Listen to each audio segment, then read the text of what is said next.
WENY Political Analyst Dr. Jim Twombly joining us virtually this week as we talk about President Joe Biden's recent trip to Kyiv. Jim, the one-year anniversary of the Russian invasion of Ukraine is nearly here, and on President's Day, the American President's Day, Joe Biden took what some are calling a bold step and secretly traveling to the capital of Ukraine, which is the city of Kyiv. And now the date, which was February 20th, some say was not just some randomly chosen one, but it also had significance beyond the federal holiday here in the States. So first question, Jim, was Biden's trip that bold, and what was consequential about the date? Well, in some ways it was quite bold, but in others it was a move right out of the old school incumbent president playbook. It was bold in that there was so much secrecy and that it held up for the most part. It was bold in that it was the first time an American president ventured into a war zone where there was no American military presence to help safeguard him. It was old school in that as he ramps up for a likely formal announcement of a re-election bid, he did something presidential.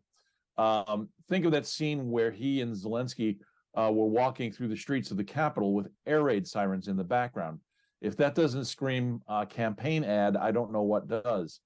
Yeah. All right. And now, other than it being President's Day here, what was significant about that date?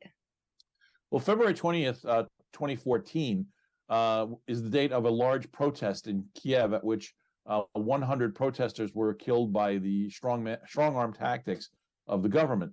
The following day, the pro-Russian president of Ukraine fled the country and now lives in exile in Russia. This was a powerful symbolic gesture by Biden to show solidarity with the pro-democracy forces in Ukraine.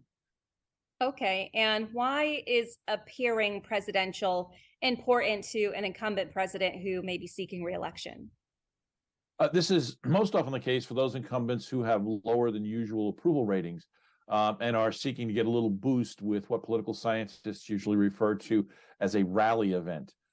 Think of Jimmy Carter and the Camp David Accords, or Bill Clinton attending a summit with Russia in 1995, or the G7 meeting there in 1996, as well as visiting some hotspots and visiting our allies in the lead up to his reelection.